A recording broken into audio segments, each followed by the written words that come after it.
Hi guys, today I have a really fun, simple airbrushing. It's a beginner type lesson for you to learn how to paint a sunset scene with a stencil technique. We're going to do an end of a trail. It's a really popular painting and sculpture, and so I've kind of come up with my own version of this, and I'm going to show you how to paint it. So first of all, I want to show you everything that you will need to accomplish this lesson. So the first thing you'll need to determine is what you want to paint on. So in a lot of my lessons, I'm painting on customers' motorcycles, cars, and trucks. But for this, I'm going to paint it on something that can be framed. The other thing to note about this lesson is you can follow along and paint exactly what I paint, and we'll paint the same things together. So I think it'll be a fun learning experience and a fun video to put together. So the first thing I'm going to let you know that your options for what you can airbrush on. And so this is Bristol paper. It's really nice, smooth, it's fairly thick. This works pretty well, but you can't really mask on this, because if you mask on it once, it'll work fine. But if you go to paint a color and then mask on top of it and then pull your masking back off, a lot of times you can have some of the paper flake up. So that's the downside with using virtually any kind of paper. There's also something called illustration board that works better for masking and back masking on. The next thing you could potentially do that works really well is using sign blanks. So I did some research, and signwarehouse.com has very affordable powder coated white and black and all different colors of metal signs. So it's aluminum, and you would lightly sand that to work on. For this project though, I'm going to use one of my favorite mediums to airbrush on. It's called gesso board. And you can buy it by the sheet even on Amazon or other art supply stores like that. You can get it in different sizes, and it's very rigid and durable. It's archival, and it's already been coated with a nice layer of gesso. And gesso is just a nice painting medium for lots of acrylics and the groundwork of other types of paintings. So it works really well for airbrush work. There's another type of board out there that you can look at that's called clay board that I've used before. And clay board is just like gesso board, except for it's even smoother. It's a little bit more of a porous surface though, so paint will actually get sucked up into it. But if you look at my website and some of the fine art areas there's black and white. Those were done on the clay board. But I do find that the clay board, being that it does suck up the paint, it doesn't leave colors as intense as if you paint on something like this.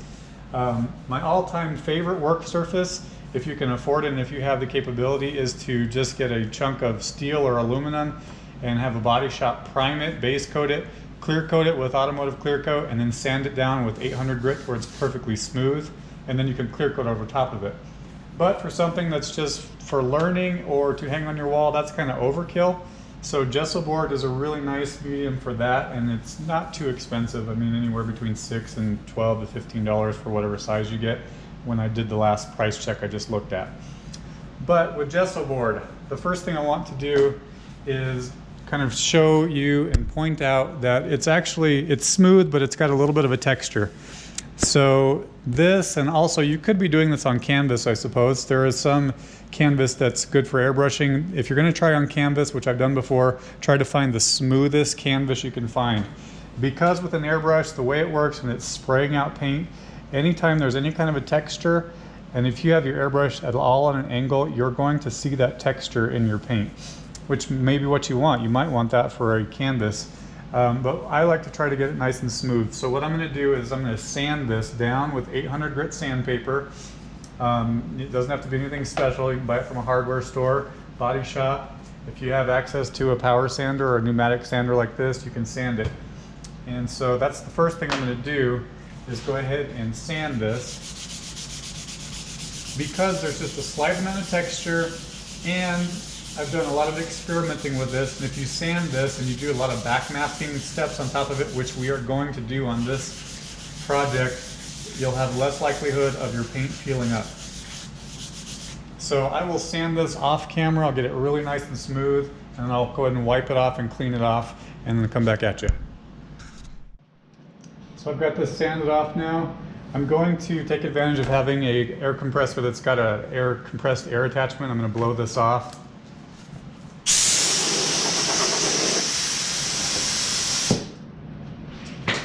If you don't have one of those, it's not a big deal. You can just wipe it off with a paper towel as best you can and clean it up.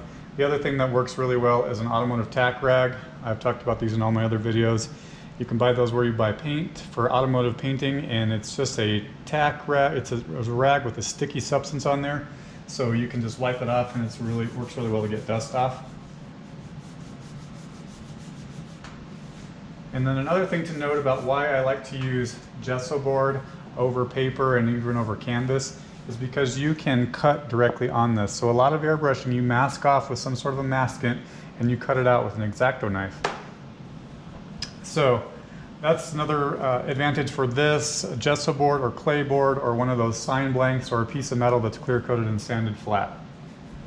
So our work surface is ready. So then the next thing you're going to want to do is where you're looking at this video, down below the video there's a resources tab, and you can click on that and there will be files to print out. One will be a color reference, what you're going to paint.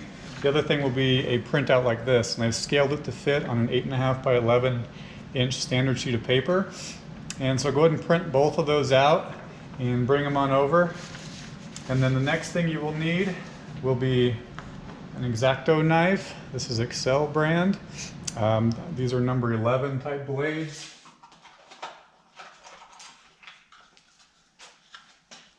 So this is my favorite to use. I've used them for years and years and years. And then some sort of a cutting mat, so you protect your work surface, and then it prolongs the life of your blade when you cut things out. Get this out of the way since we're not using that. And then the next thing you will need is some sort of a masking material. And so I've got a few different ones to show you here. This is called frisket film. You can get a lot of these supplies from coastairbrush.com. Frisket film is transparent, and it's got a little bit of sticky substance on one side, so you can peel it open like this and you can lay it down and you can see right through it to cut through. So that works well for airbrushing masking.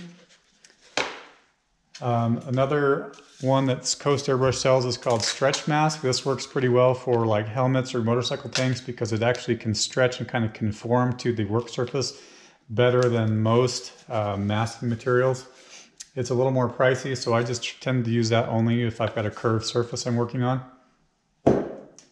Then one of my favorite things to use, and it's very, very affordable, is transfer tape. This is from the sign industry, so if you know anyone who owns a sign shop, or if you want, the company I use is called signwarehouse.com, and you can order this, and it's their transfer tape. They've got it in different widths. I'll have around 6 inches, and I think this one's an 18-incher. And it works really well, and it does resist solvent going through it, and it's nice and thin, it's easy to cut through. And like I said, it's very affordable. You can get a roll that when you buy it, the roll is this thick, and it's a lot more affordable than some of the other maskings out there. So I'm going to use that for this project. And then the colors you're going to need, I'm going to be using Inspire solvent-based airbrush paint for this project, simply because that's what I've got loaded up in my studio and my airbrushes, and it's one of my favorites. I do have good ventilation here because I airbrush full-time in here.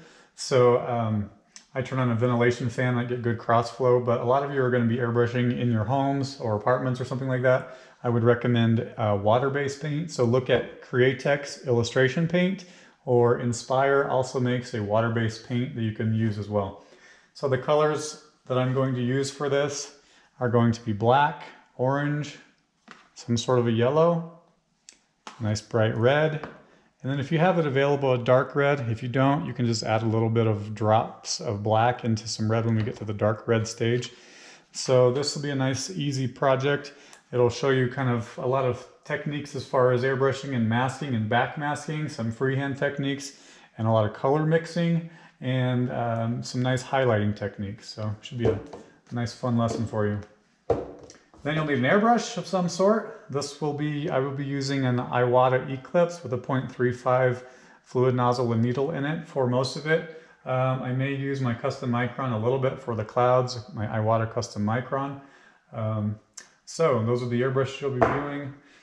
And let's see, then you will need a reducer for whatever type of paint. So Inspire reducer for solvent, I like their slow reducer. It works better for fine detail with the base coat black and white. If you're using Createx, make sure you buy their high performance reducer. You can reduce it with just water, but it does not flow nearly as well as if you use the proper reducer. And then other companies and Createx, they've come out with flow enhancers and things like that. So that should be all you need to know for what we are going to need for this project. You can print out this color reference. I like to use a computer or an iPad or something like that to show, because the colors are so much vibrant. I save on ink and paper, but I wanted to show you what you need to print out. So I won't really be using this. I will be using my monitor to look at. And so up next, I'll show you how to start cutting this out. X-Acto knife, like I said before, you want this to be nice and sharp, so I would change your blade pretty often. And then what you're going to do is cut right along the edge where the white meets the black. Cut it out as precisely as possible.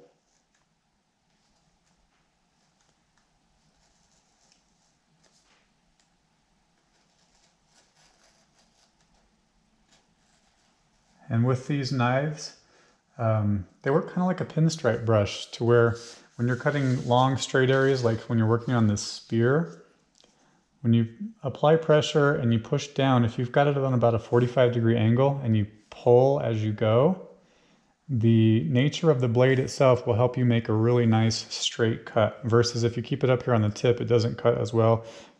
Same thing down like this. The closer down though, the better. So if you're going to err on any side, go down closer to the surface, because more of the blade's in contact with the surface, which holds it in a straighter line.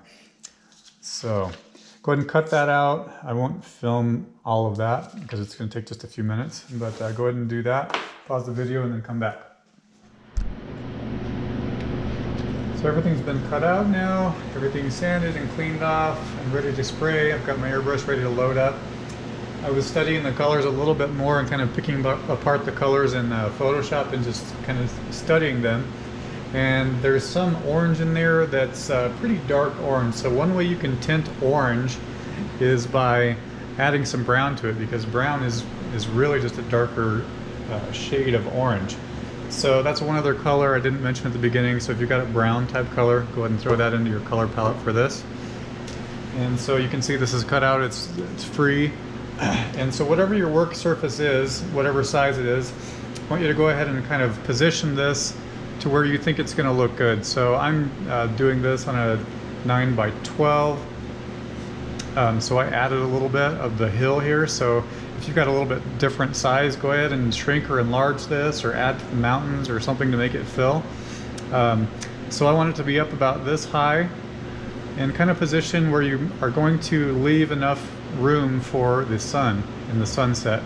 And for this, I think it looks kind of nice to put it not even with the head and not above it, but just about right there will be good. So I'm making sure I'm leaving enough room for something the size of a $50. And when I'm happy with where that's at, I'm just going to put a little piece of tape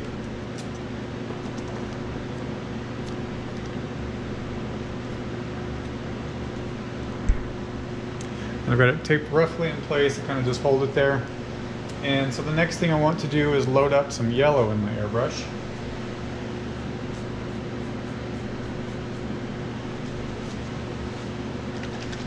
So typically with airbrush paints, you definitely need to always mix them or shake them up this way.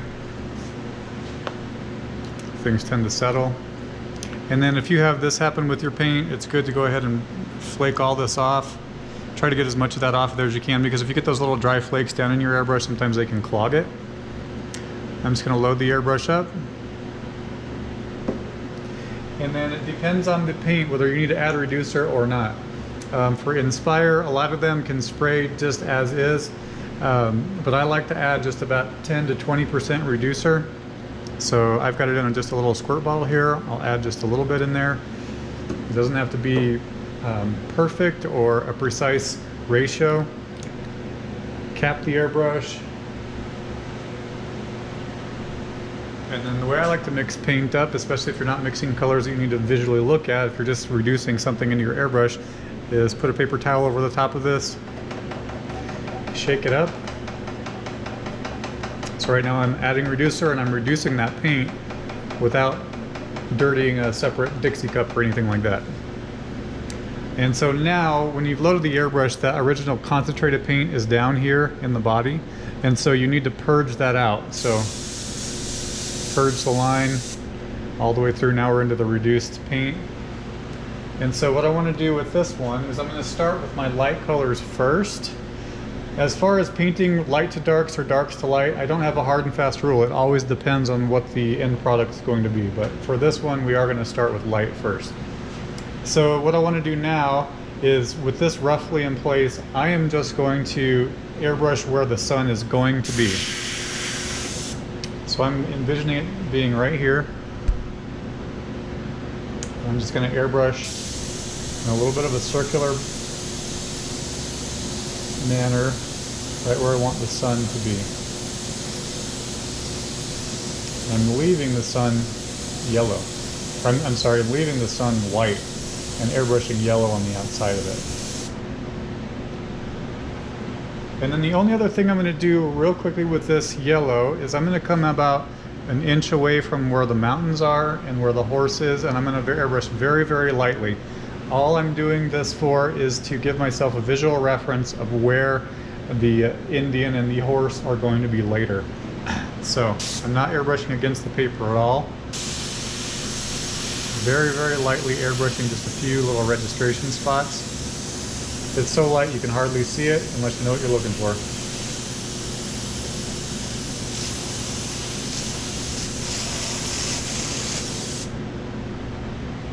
So I did that as a reference because now I'm going to paint the entire sky and background with this removed.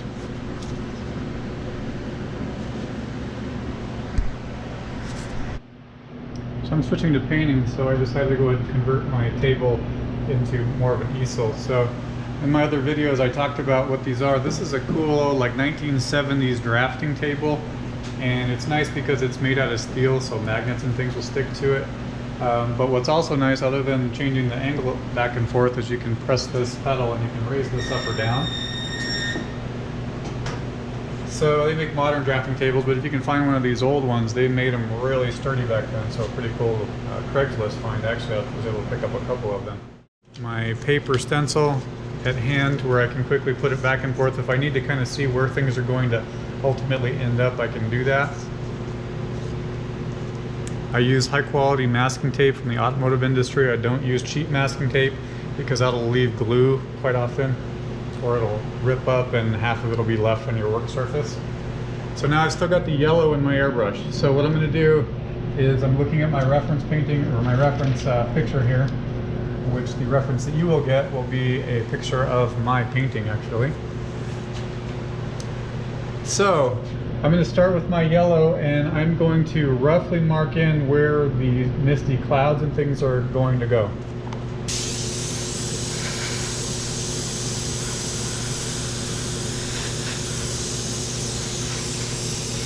Most of this is going to be covered up later, but since I've got a nice light color, it's going to work well for me just to kind of plan this out, plan the composition of it, and make sure I leave room for all the different gradients of the reds and oranges I'm going to spray. So this is marking out this area, and then right above the sun I'm going to have some room for these little clouds.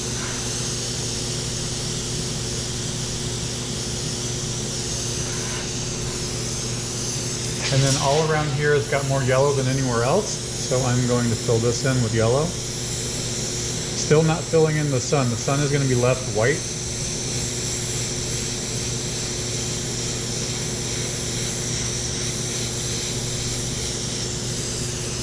And I've got some of these little streaky clouds here, so I'm going to quickly rest this in place.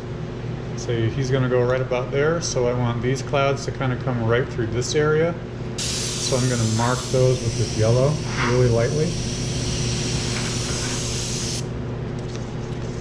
And now, before I switch colors, I'm going to just take this yellow and I'm going to increase the gradient a little bit further out.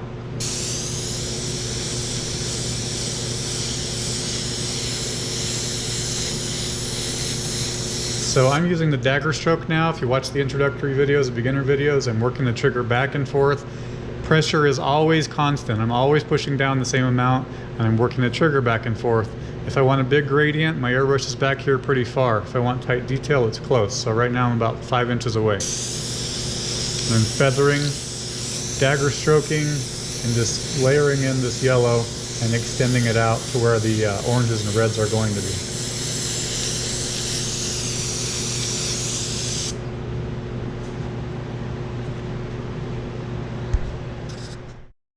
So next I'm going to add orange to my airbrush, but I will point out I did not clean out the yellow. There's still some yellow in there, just down to about the bottom right there. And so one of the cool things about using an airbrush with a cup on the top is you can do a lot of color mixing directly in the airbrush. And so I'm going to take this orange, I'm going to shake it up. I'm going to add in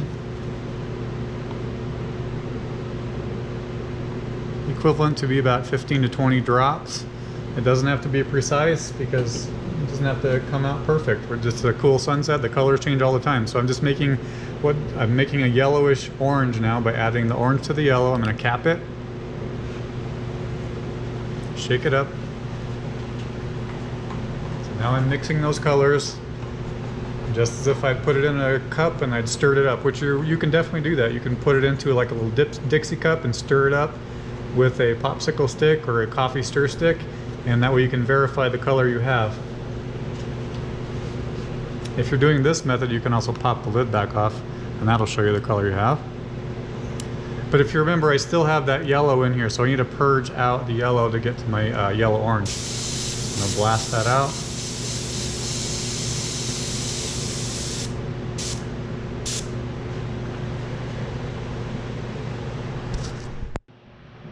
The other thing I did is I just now added a piece of paper, just a blank piece of paper above my work surface. This is a good idea when you're airbrushing. A lot of times if you're doing custom painting, there's masking paper that you can spray on, but if you're just painting something to be framed or practicing, a scrap piece of paper works well to just kind of verify that you've got the perfect color, the color that you like, but also to verify that your airbrush is working. So especially when you get down to doing details and freehand work, a lot of times before I do something really tiny like a little face the size of your thumbnail, I'll have a piece of paper or tape placed right next to it, and I will airbrush on that and make sure that the airbrush is working well, make sure that the paint does not need reduced more or anything like that. So I'm going to go ahead and I'm going to come out a little bit past where the sun is, and I'm taking off with my orangish yellow, and I'm just start blending here. So I'm airbrushing pretty far away, pulling back fairly far, so I've got a big pattern about like that, and I'm going to have the airbrush moving. It's always moving as I pull back the trigger. I'm never holding it here and then pulling back. It's always moving when I pull back the trigger.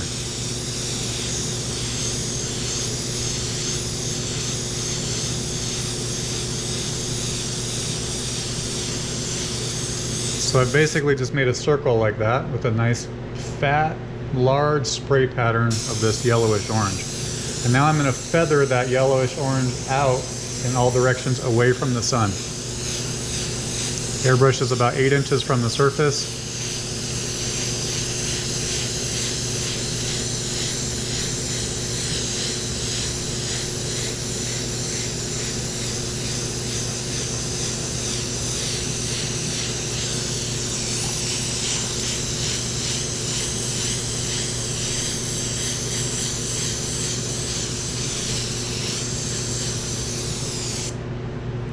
Okay, I want the sky to be a little bit lighter orangish yellow through here, so I'm going to extend that through this area.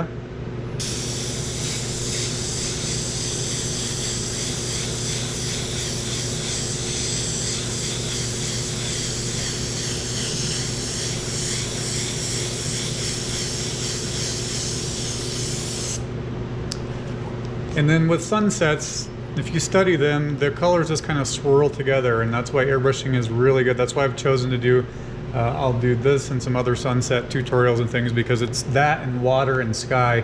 When you're first learning how to airbrush and get things to blend smoothly, they're really fun to paint, but it's really good to make sure you're getting the proper technique, because if you don't get this smooth, it's going to come out big and splotchy. You don't want your sky to be like that. You want it to be nice and fluid and smooth. So I'm going to put some nice fluid, smooth streaks through here, up towards that corner. down through the bottom.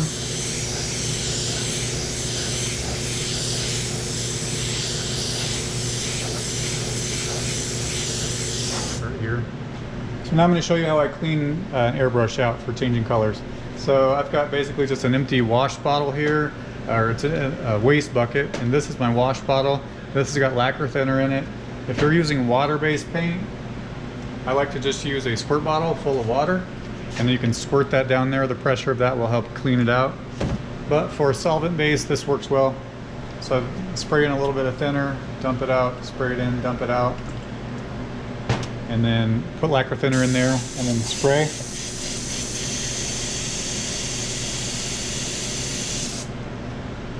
If you do not have good ventilation, they make overspray traps that you can clean into, cleaning stations.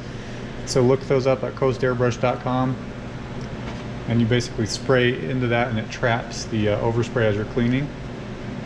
So now what I'm doing is taking a paper towel and just using my finger, going here and cleaning it out, cleaning out the top of the cup here. If the paint's dried on, you may have to put a little bit of thinner on there. Mine is still wet, so that's fine. Since we're just going into orange, I don't have to really rinse this out 2 or 3 different times. If I was going from red into a white and I didn't want pink, I would clean this out 3 or 4 extra times. So now I'm going to switch to my orange.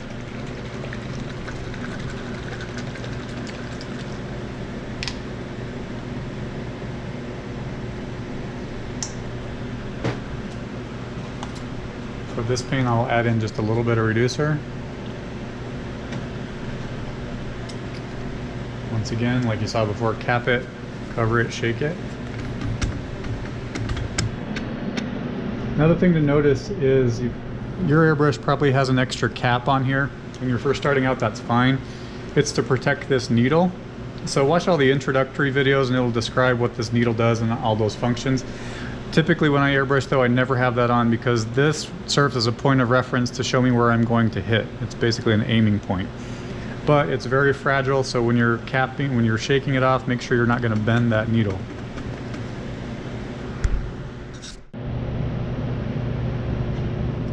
Continuing on with the orange, you can see I've taken the orange out even further towards the edges. So I've got more orange in my airbrush.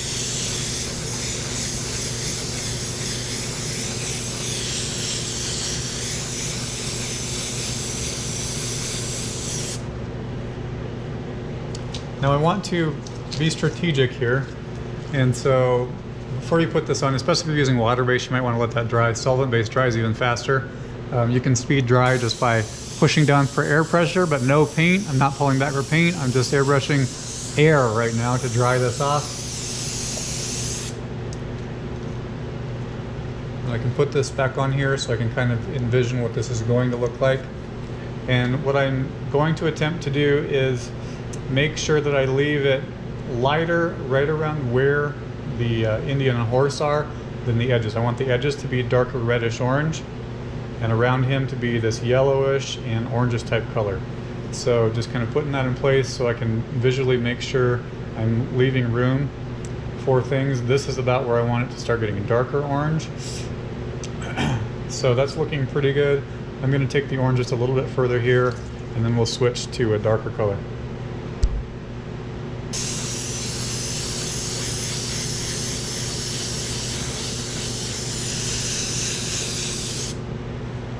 So now what I'm going to do is take the brown that I mentioned at the beginning, and I'm going to tint my orange just a little bit with brown. So I'm going to shake this up.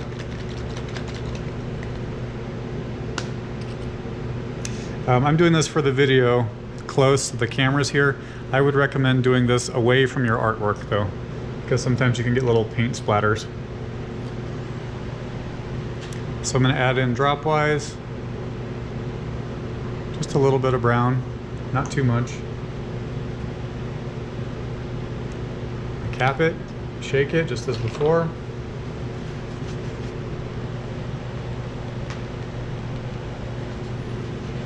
Purge it.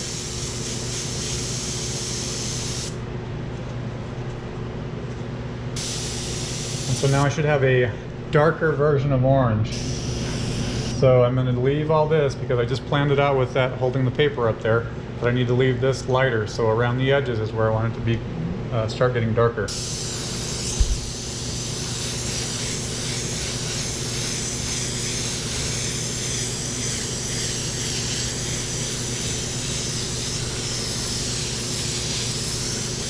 Another reason I'm doing this darker up here is because I'm going to put some of these lighter clouds, and so I need contrast. If I leave this really too light of an orange, I won't see my clouds very much.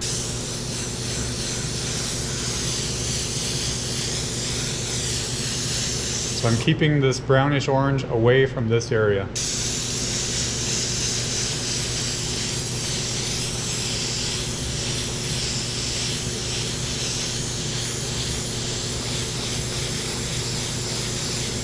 Keeping it away from here. My voice keeps cutting in and out because I'm putting my respirator on in between.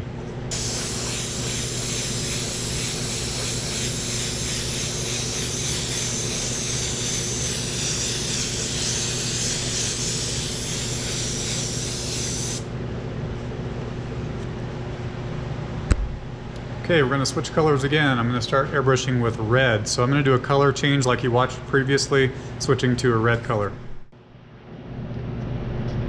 Zoom in just a little bit further. And so now I've got red loaded with my airbrush. The other thing I want to point out when you're airbrushing, and especially big spray areas like this, is there's always going to be a little bit of dust that collects there. So periodically wipe that off with an automotive tack rag or at least a paper towel.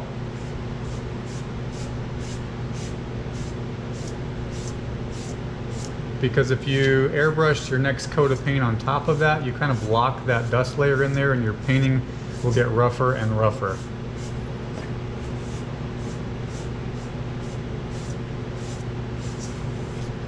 Okay, straight red now. I'm going to airbrush around the edges and up here and down here. About 6 inches away from the surface. Airbrush is always moving when I pull back for paint.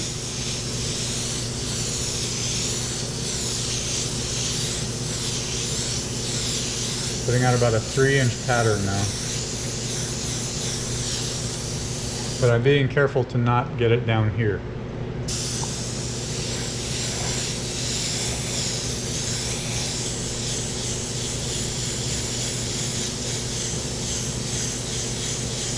So now I'm using a feathering technique. I'm starting from the outside, I'm working my way in. The airbrush is about 7 inches away, pulling back pretty far, but I'm pulling back, I'm moving the airbrush, pulling back, and then letting go while the airbrush is moving.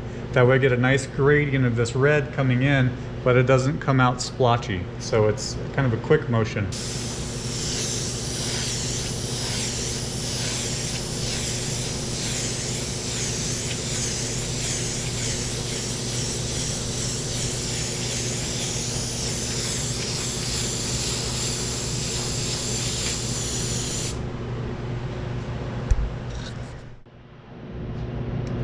Once again, I'm going to hold my little paper stencil here in place.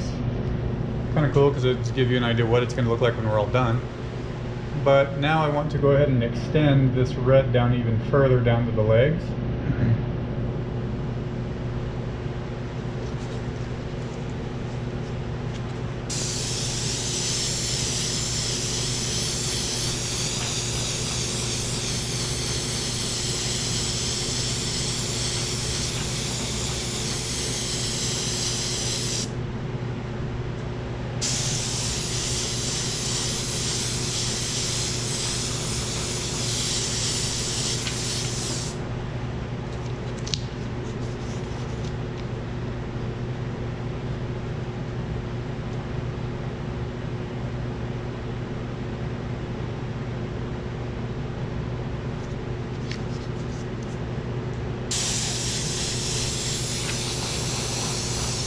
So again, keeping this area lighter where he's going to go, and then bringing down the red now here.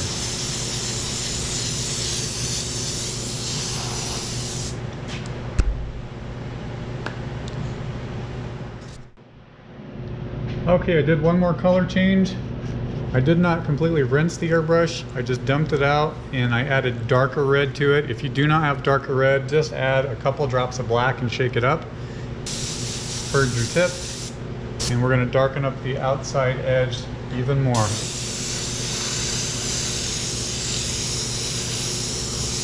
Especially up here at the top where I'm going to put some of those clouds. So I have more contrast between the light and the dark. Same feathering technique from the outside in. You can see how it's adding a little bit more depth and dimension every time I start playing with the contrast of the lights in here to the darks on the outside. Now I'm going to do a little bit of a smooth gradient.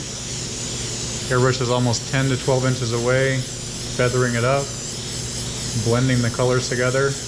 This is one of the reasons I love airbrushing, is because we've taken just a few handful of colors, and as you start blending these together, you get all these beautiful different colors as if you'd mixed them up separately, but you're mixing them on the surface as you paint.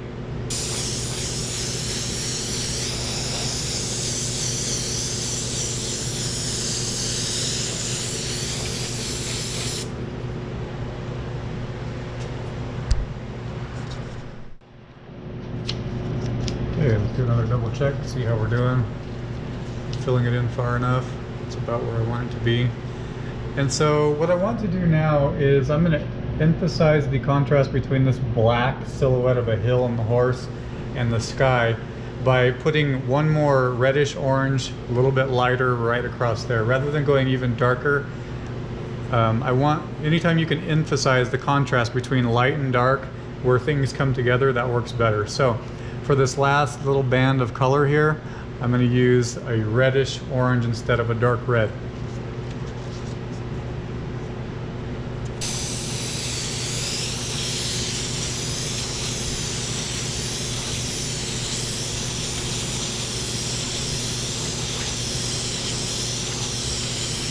Now I'm going to blend that color back up over everything else.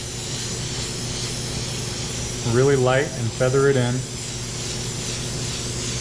Airbrush is always moving. And all this is doing is it just blends all the colors together. Makes it look a lot more even.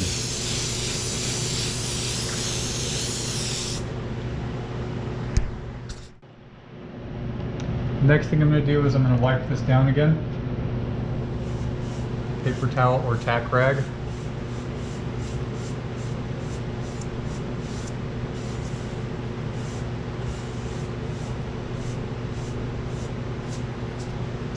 And now I've got white and a different airbrush.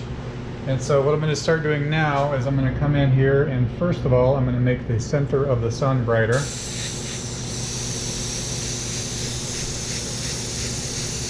About 4 inches away, I'm doing a little dagger stroke. Watch the beginner videos about what a dagger stroke is if you don't remember.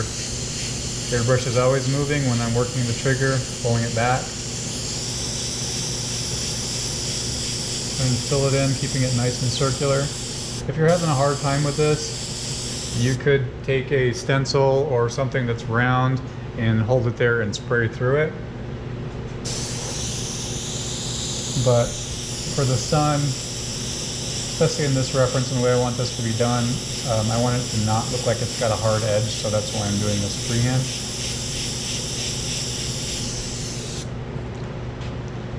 And so now, the other reason I chose this for a beginner type video is because you get to really work on your brush control, trigger control, and dagger strokes by painting these clouds in here. So you don't have to make it look exactly like mine. I'm not going to make mine look exactly like the picture that I kind of put together for my reference, but I do want some streaky clouds to be here, here, and right through here. So I'm going to start just like I do all freehanding. I start really light and make sure I like what I'm doing. I like how it looks before I start defining it darker. So little dagger strokes. Airbrush is always moving as I pull the trigger back for paint.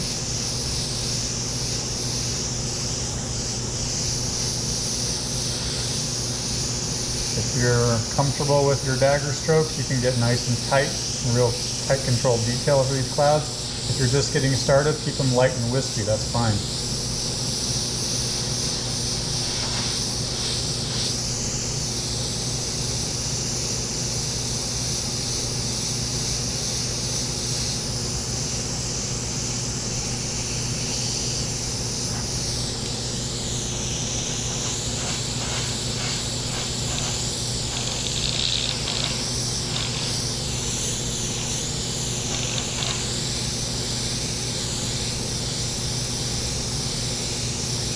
Don't worry if the colors look kind of strange right now, because we've got white going over just straight colors. We're going to tint these clouds so they look better.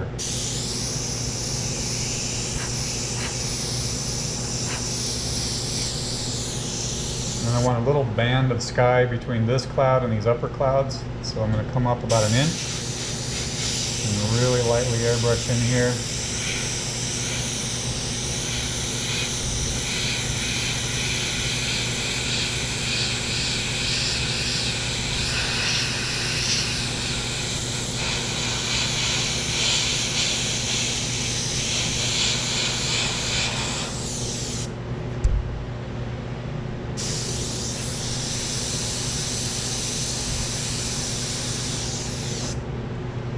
We'll take my paper stencil and we're going to hold this in place, make sure I like how everything is looking.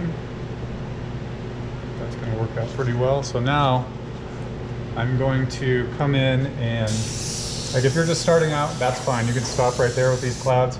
But if you want to work on some more tight detail and control, come in and start airbrushing some real nice tight freehanding in these same shapes.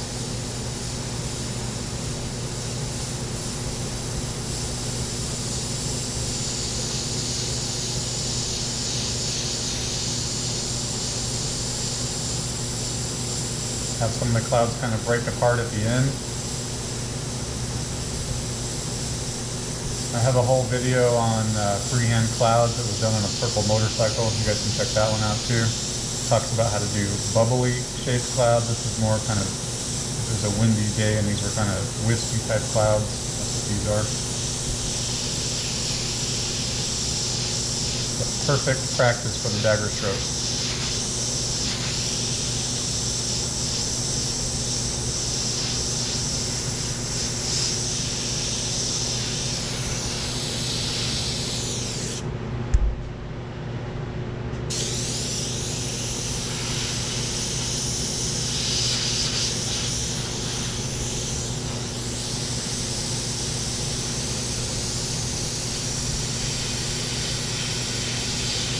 Now I'm going over some of these. I want these to look a little bit fluffy, so I'm putting some almost half circular shapes kind of fading up.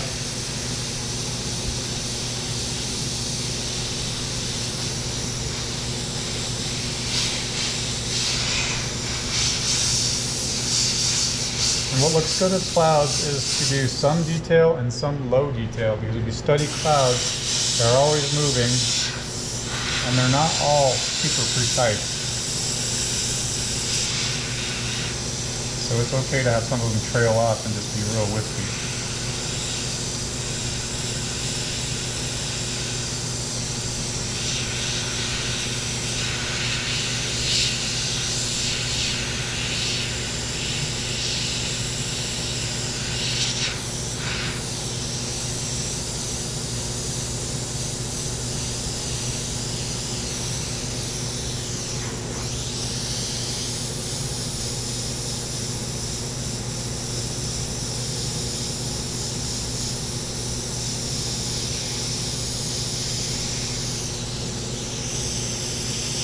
Have some of these clouds come all the way from the sun, like they're covering the sun, and fade back out.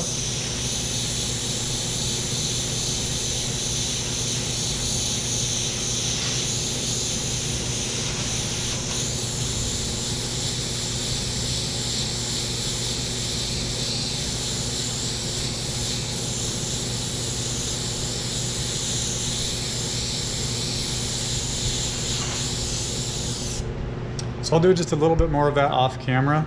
It's a little long to kind of watch me just do all that detailing, but same technique. I'm just going to add just a little more detail here and there in the clouds. Feel free to do the same on yours. Okay, so I've switched to yellow in my airbrush. I've got these clouds pretty much done. I added extra reducer to the yellow, so it's very thin, which means it's going to come out a little bit more transparent. So just double check that it's flowing really smoothly in your airbrush. And the next thing to do is go ahead and look at your reference, which, you know, if you're looking at my reference here, this is going to be left pretty much white, only a slight bit of yellow, and some of the areas of the clouds, the rest of it gets a light dusting of yellow.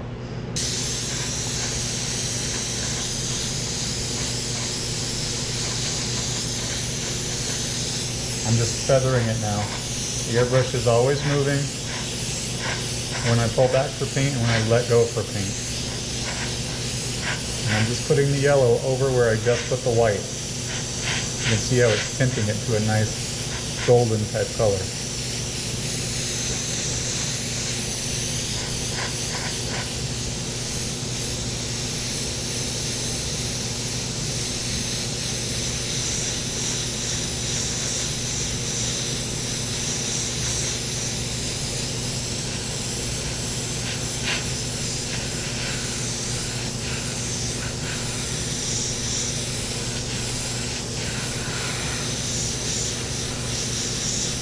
If your particular paint has a transparent yellow, its label is transparent, that will work even better. You could also be using a candy yellow for this. Candy is a vibrant, really vibrant, transparent color.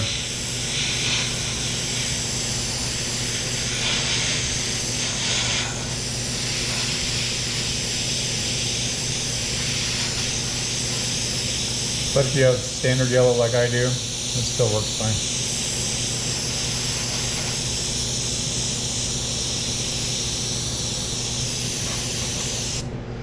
All right, now I'm going to switch to orange. I'm going to tint the clouds with orange now, but I'm going to use the orange away from the sun, so it's going to be kind of along this area. I'm going to leave mostly yellow on the clouds here.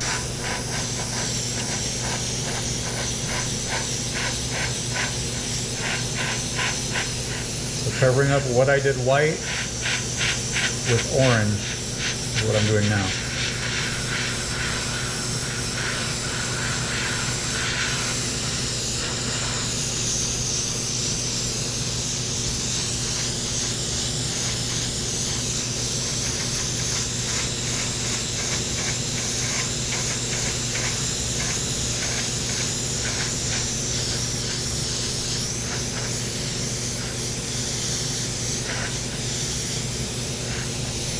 And then kind of in here where I want mostly white and yellow still, I'm going to put some orange, but I'm going to put it pretty small. Small streaks kind of surrounding the white and yellow. And you can see how it just kind of defines the shape of the clouds right there.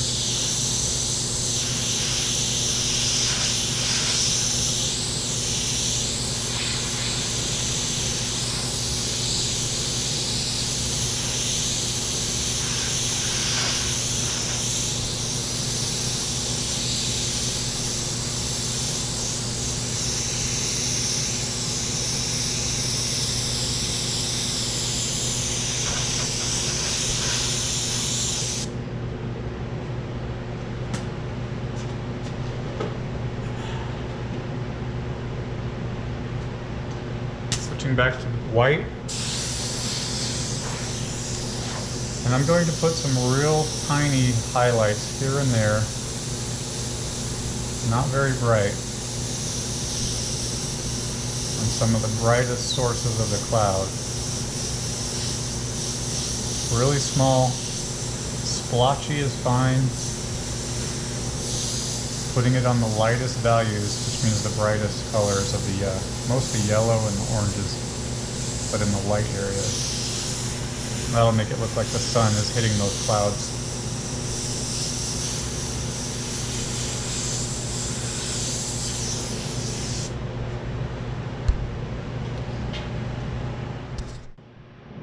Your next step will be to do another wipe down. Tack rack or paper towel.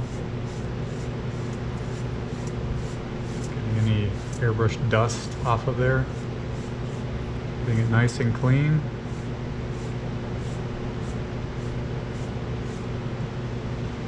Now if you're working on paper, you don't need to do this next step. If you're working on a board that you're going to back mask, I would recommend putting a intercoat clear or some sort of a clear transparent base protectant. Most companies of paints have some sort of an intercoat clear. It's basically a clear coat protectant that you can just put a light dusting on it and it locks everything down. If you're familiar with pencil sketching, they call it fixative. So research whatever kind of paint you're using. If it's Createx, they have their own clear base, and load that up into an airbrush or a spray gun. I've already got some loaded up, intercoat clear in a spray gun since I do this for a living. So I'm just going to put a light dusting of that.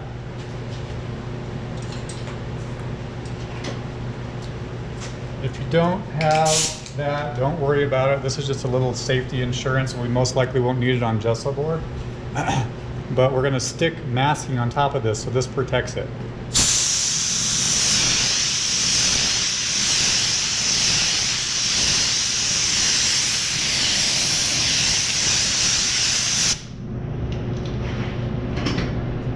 Like I said, if you just have an airbrush, get some of that clear base or intercoat clear and just lightly dust it.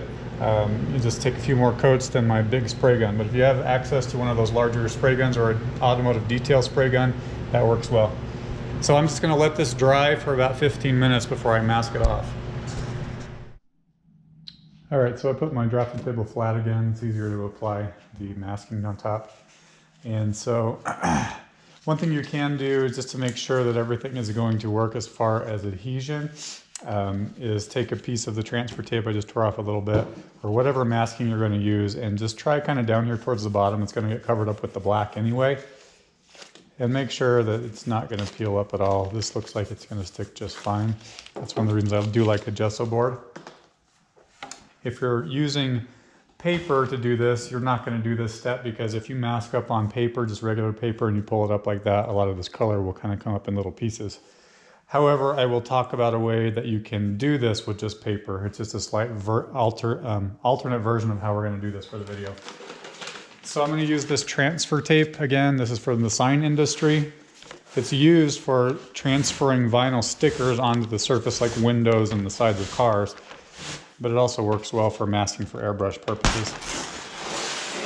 They make it in clear, which is also nice because then you can see through it to cut through. So I have used that in the past, but typically I just use this because it's the most inexpensive and it does a nice job. So when you're applying this or frisket film or whatever, you want to have a nice sway in the middle and start in the middle of your piece and then work your way out. If you do have stencil vinyl and you've got a plotter, but you're not using the plotter for this lesson, you can use that stencil vinyl for this. Just stick it on here and squeegee it out just like this. And then you can cut it with an X-Acto blade like we're going to do.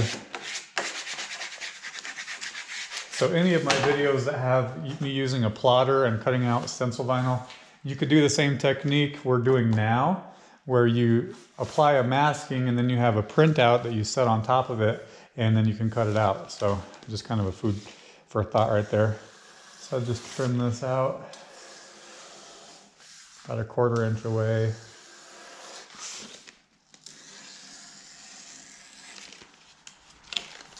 And so now my painting is completely masked off, and it'll be a really nice exercise for having a nice crisp dark black silhouette on top of that sunset. So I'll reposition everything here and turn the camera back on in a minute. So here we are, it's all masked off. I've got my paper stencil you've seen numerous times in the video. You can see the sun is right there. And so I want the head to be slightly to the right and below that. I also want the horse to have a little bit of an angle and the mountainside to have a little bit of an angle. So I'm going to position this. Now I'm going to be pretty precise exactly where I want this to be. So that's why I carried down the airbrush paint down farther past this. So now I can tape this in place. And I'm going to use this to simply transfer the design onto that so we can cut it out. So now I've got black in my airbrush, and I'm going to use my X-Acto knife and press down the paper. If yours is kind of peeling up like that, that's fine. Just kind of press it in place. I'm airbrushing square on around this paper stencil. Once you get the top down, then you can reach over and just kind of hold it in place with your finger.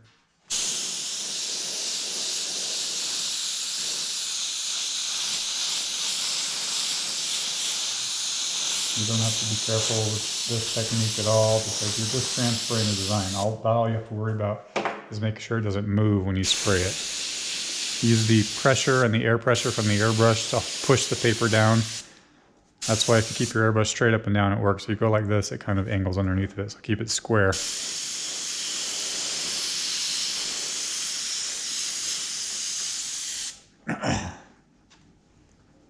And looks like I need to define the face a little bit more. So I'm going to hold that down and I'm going to push the airbrush. Now I can peel that up and I can see exactly where I need to cut this out. So I am going to switch and put a brand new X-Acto blade in there, and I'll be right back. New X-Acto blade. If you happen to be doing this on paper, go ahead and take one of these or the one you already cut this out and take the white part. And what you can do is you can cut small little rectangles here and there, small little rectangles, and you can put tape there and you can carefully tape it in place. Now you might want to make sure and just test down here in the black area that that's not going to peel up with whatever material you're painting on. If it is going to peel it up, just go ahead and just use this out part here and just hold it in place when you go to spray the black. But that's your alternative if you're not doing something on a hard surface that you can mask and directly cut on. So now I'm just going to cut this out. Just like we did before, as precise as you can. You don't have to push very hard at all, depending on your masking material. Just make sure you're just going slightly through it.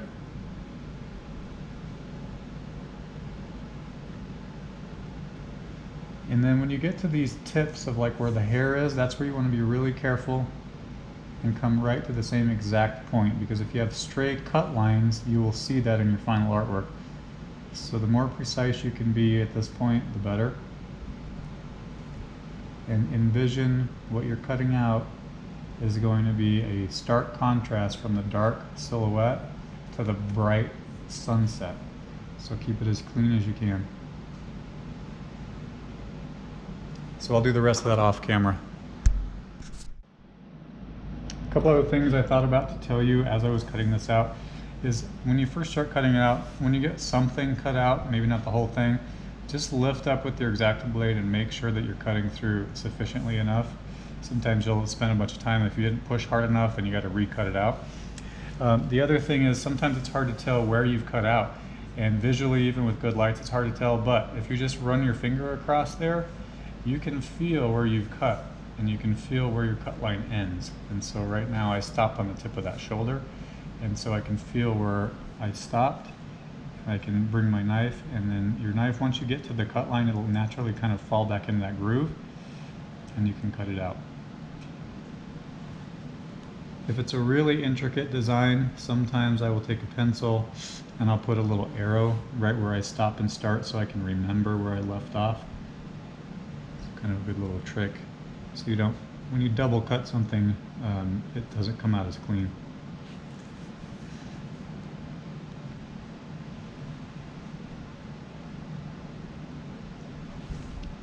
Okay, that should be everything. So now I'm just going to carefully come in here and start lifting up. So when you do this, try not to gouge into your work surface. Try to just put your knife really close to the surface, like almost parallel, and just lift up the very edge of it.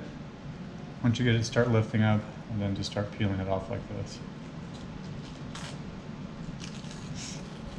Depending on the type of masking you're using, it might tear like this, that's fine. You just want it to be nice and clean right around the edges where you're going to spray the black silhouette. So I'll go ahead and finish tearing that off and expose where the black's going to be off camera, and I'll reposition my easel and come back. All right, we're just about ready to finish this thing off. So the next step will be to make sure you go and you press down and make sure that it's adhered, stuck down really well all the way around. Areas to really pay attention to are going to be these little kind of small areas where the hair and where the tail is. Those tend to lift up first if they're going to lift up. So make sure you push this way and you push down coming this way. Don't go the reverse, you'll lift up the little sharp points. Always go from the outside of the masking towards the inside of the artwork for sharp points. So making sure that is adhered really well. Another little piece of caution will be right around the edges here where we spray black right there. You might have a little bit of overspray come back up onto the sunset there. So you can tape it, extra tape to your work surface. If that doesn't work, you can tape it and wrap the tape around whatever you're painting on. Make sure that stays nice and clean there.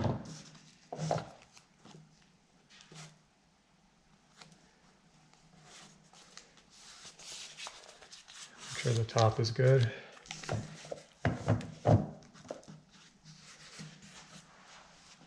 And then what I like to do right before I spray is I'm going to get real close. I'm going to look at it and make sure that everything looks nice and clean. Sometimes when you're cutting stuff out, you can see just a little stray piece of paper, like I do see a little one right there that didn't get cut completely. So I'm going to trim that. And make sure that's nice and clean. Just going to pick it out with the edge of the knife. I'm also going to make sure I like my cutout. If I want to make any changes, now is the time. I kind of think I want to make this hair look a little bit better. So I'm just going to trim and I'm going to make it have a little bit of a reverse curl back upward.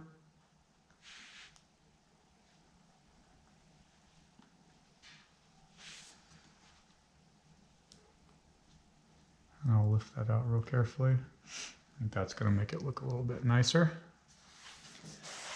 So I'm going to get black loaded up in one of my airbrushes and we'll come back here and we'll blast this black.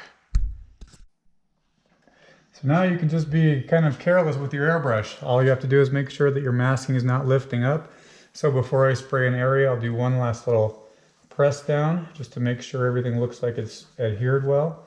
And I'll just do a little bit at a time and then I'll do that same thing in like 3 or 4 inch sections, making sure the masking is pressed down all the way. If you're using vinyl, you have to do that even less. So vinyl is even more trusting.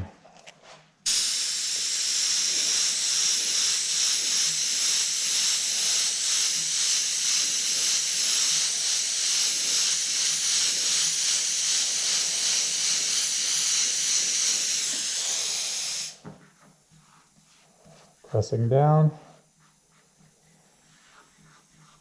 I've got one problem area that keeps lifting, so I'm just going to keep my finger there.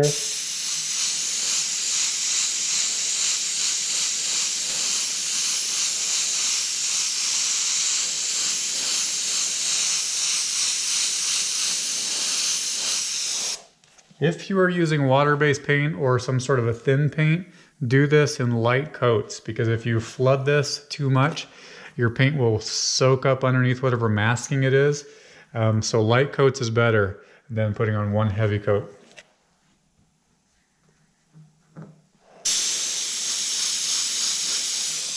You can also use your X-Acto knife to hold down problem areas.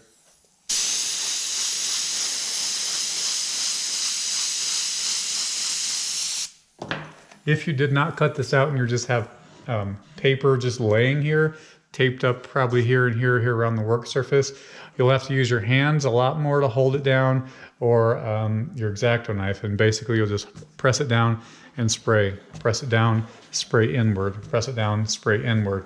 So it can be done with just paper. I've got a lot of videos where I do a lot of just paper stenciling with no adhesive. Just have to control your overspray.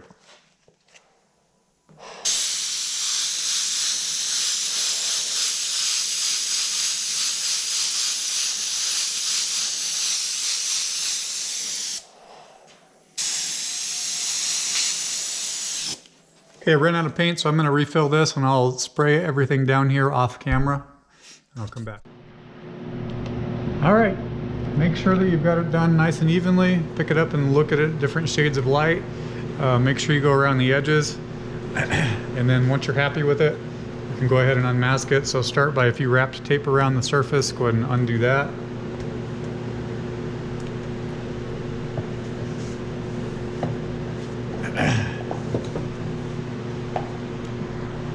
And then we can go ahead and slowly lift this off.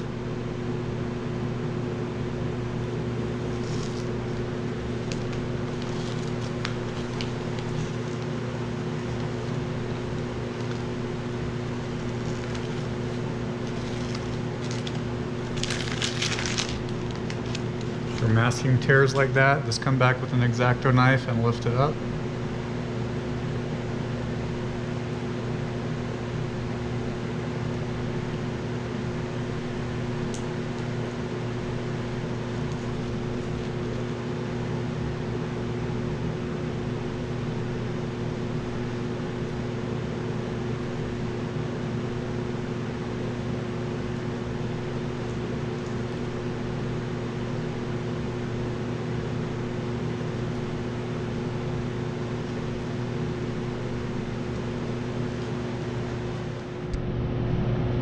What I typically do when I'm all done with the piece, when I think I'm all done with the piece, is I'll step back and I'll look at it and I'll see if there's anything else I think I can do to make it just have a little bit of an improvement.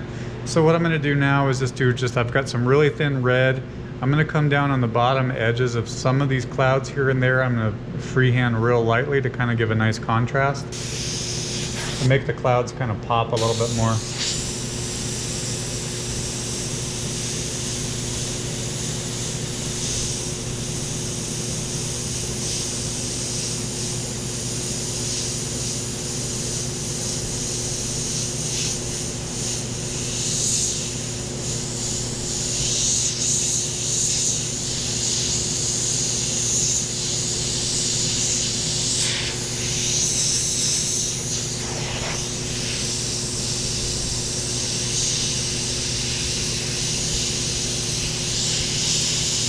Just blending this red into the existing reddish orange that's already there.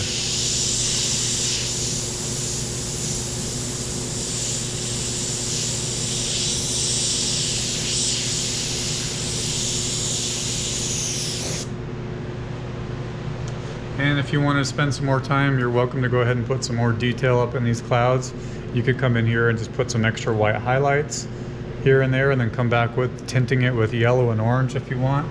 Or you can leave it nice and simple like this. It's up to you. So here's a final look at it.